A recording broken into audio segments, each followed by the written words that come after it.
Right now Telangana మంత్రి పొంగులేటి శ్రీనివాసరెడ్డి మీడియాతో మాట్లాడుతున్నారు. లైవ్ లో చూద్దాం. వచ్చిన ప్రభుత్వం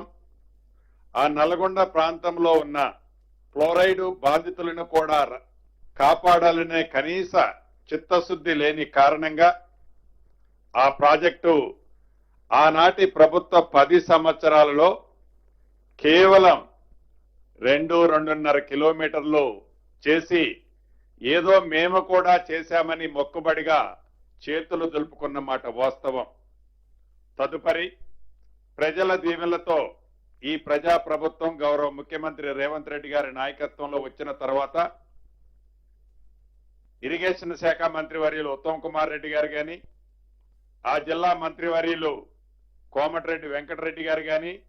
ఆ జిల్లా ప్రజల కష్టాలు ప్రత్యక్షంగా చూసిన గౌరవ ముఖ్యమంత్రి గారు, ఈ కేబినెట్ అంతా ఎట్టి పరిస్థితుల్లో ఆ టర్నల్ ని పూర్తి చేయాలి అని దృఢ సంకల్పంతో చిత్తశుద్ధితో ఆనాటి ఉన్న ఏజెన్సీకి అనేక ఇబ్బందులున్నా వాటన్నిటినీ రాష్ట్ర ప్రభుత్వ పక్షాన పుషిచ్చి పని ముందుకు తీసుకెళ్లే సందర్భంలో దురదృష్టవశాత్తు ఇదే సంవత్సరం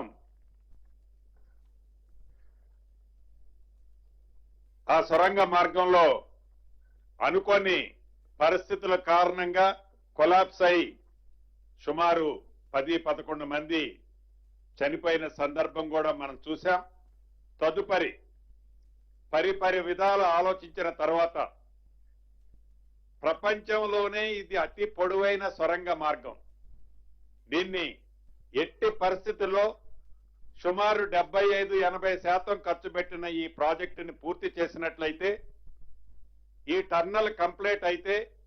30 టీఎంసీల నీరు ఒక్క రూపాయి ఖర్చు లేకుండా ఫ్లోరైడ్ ప్రాంతమైన నల్లగొండ ప్రాంతాన్ని ఫ్లోరైడ్ రహిత ప్రాంతంగా చేయటంతో పాటు మిగిలిన విద్యుత్ బిల్లులు కానీ ఇతరత్ర ఏ మెయింటెనెన్స్ రాకుండా ఉండే విధంగా ఉండే ఈ టర్నల్ ని పూర్తి చేసే దిశలో ఈనాడు ఆ టీబీఎంలతో చేసే కార్యక్రమానికి ఫుల్ స్టాప్ పెట్టి లేటెస్ట్ టెక్నాలజీతో ఒక్క రూపాయి కూడా రాష్ట్ర ప్రభుత్వానికి అదనంగా ఖర్చు కాకుండా ఉండే విధంగా అదే ఏజెన్సీతో రాబోయే 2026 చివరి గాని 2027 స్టార్టింగ్ లోపు ఈ ప్రాజెక్టుని పూర్తి చేయాలి అని ఈనాడు కేబినెట్ నిర్ణయించిందనేది ఈ వేదిక ద్వారా నల్లగొండ జిల్లా, ఉమ్మడి నల్లగొండ జిల్లా ప్రజలకి తెలియజేయటం జరుగుతుంది. అదే రకంగా స్థానిక సంస్థ ఎన్నికలకు సంబంధించిన అంశం గురించి ఏదైతే ఈనాడు చాలా సుదీర్ఘంగా దీని మీద కూడా చర్చ జరిగింది. ఆనరబుల్ హైకోర్టు ఇచ్చిన ఆదేశాల అనుసారము తర్వాత చిత్తశుద్ధితో బీసీ వర్గాలకు 42% ఇవ్వాలని ఈ రాష్ట్ర ప్రభుత్వ ఆలోచనల్ని ఇంప్లిమెంటేషన్ చేయాలని సుప్రీంకోర్టుకు కూడా ఈ రాష్ట్ర ప్రభుత్వం అప్పీల్ చేసిన తర్వాత అక్కడ సుప్రీంకోర్టు నుంచి వచ్చిన తీర్పుని ఆధారంగా మళ్ళీ హైకోర్టుకే రిఫర్ చేయడం జరిగింది. హైకోర్టులో వచ్చే నెల 3వ తారీఖు నాడు మళ్ళీ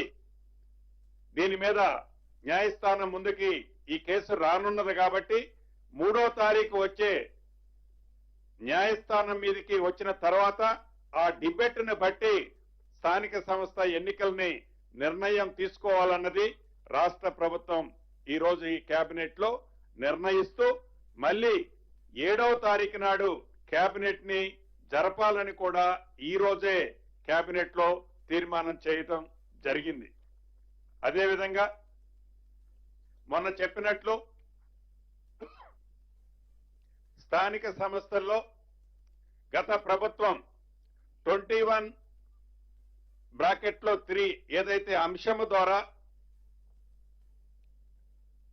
ఇద్దరు పిల్లలకే పరిమితమైన అంశాన్ని ఈ రోజు కేబినెట్ లో మొన్న రాష్ట్ర కేబినెట్ లో డిస్కషన్ జరిగింది. దీన్ని ఈ రోజు కేబినెట్ లో ఆమోదించడం కూడా జరిగిందని రాష్ట్ర ప్రజలందరికీ కూడా తెలియజేయడం జరుగుతుంది. దీన్ని ఎందుకంటే అసెంబ్లీ లేదు, ఇది చట్టం కాబట్టి ఆర్డినెన్స్ ద్వారా కేబినెట్ ఆర్డినెన్స్ ద్వారా గవర్నర్ గారికి పంపించి ఈ పిల్లల నిబంధనల్ని తీసేసే కార్యక్రమాన్ని ఆర్డినెన్స్ ద్వారా ఇంప్లిమెంటేషన్ చేయాలని కూడా ఈరోజు రాష్ట్ర కేబినెట్ నిర్ణయించడం జరిగింది. అదేవిధంగా 4 సూపర్ స్పెషాలిటీ హాస్పిటల్ ఏవైతే ఈ రాష్ట్రంలో కన్స్ట్రక్షన్ జరుగుతున్నాయో అది ఒకటి ఎల్బీ నగర్ కానీ, సనత్ నగర్ కానీ, అల్వాల కానీ, అదే రకంగా వరంగల్లో కానీ ఈ 4 సూపర్ స్పెషాలిటీ హాస్పిటల్స్ ని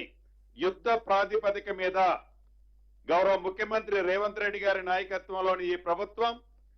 విద్యకి వైద్యానికి పెద్దపీట ఏ రకంగా వేస్తుందన్నది రాష్ట్ర ప్రజలందరికీ తెలుసు. వైద్యకానికి సంబంధించిన ఈ అంశం పట్ల ఏదైనా అడ్డంకులున్నా ఎమ్మటే క్లియర్ చేస్తూ వీలైనంత తొందరలో ఈ 4 సూపర్ స్పెషాలిటీ హాస్పిటల్ ని విత్ ఎక్విప్మెంట్ తో కంప్లీట్ చేయాలని కూడా కేబినెట్ లో దాని గురించి సుదీర్ఘంగా చర్చించుకోవటం జరిగింది.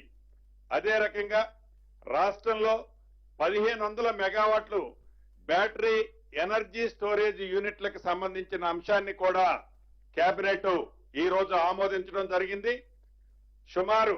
52 సంవత్సరాల క్రితం ఉన్న రామగుండంలోని థర్మల్ పవర్ స్టేషన్ కి సంబంధించిన 62.5 మెగావాట్ యూనిట్ కి సంబంధించిన యూనిట్ ఏదైతే అది డిస్మాంటిల్ స్టేజ్ లో ఉంది కాబట్టి రాష్ట్ర కేబినెట్ ఆ యూనిట్ ని డిస్మాంటిల్ చేయడానికి కూడా రాష్ట్ర కేబినెట్ ఆమోదం తెలపడం జరిగింది. దీంతో పాటు రాష్ట్రంలో ఇప్పుడున్న విద్యుత్ అవసరాలకి దీనితో పాటు రాబోయే 10 సంవత్సరాలకి కావలసిన పవర్ సెక్టార్ కి సంబంధించి అది సోలార్ కానివ్వండి, బ్యాటరీ సిస్టమ్ ద్వారా పవర్ ని స్టోరేజ్ సిస్టమ్ కానివ్వండి, అదే రకంగా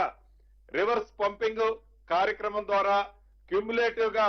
full pledge proposal next cabinet కూడా తేవాలని రాష్ట్ర కేబినెట్ గౌరవ ముఖ్యమంత్రి గారి ఆదేశానుసారం అధికారుల్ని ఆదేశించడం జరిగిందని ఈ వేదిక ద్వారా రాష్ట్ర ప్రజలకి మీ ద్వారా తెలపడం జరుగుతుంది అని తెలుపుతూ ముగిస్తున్నాను.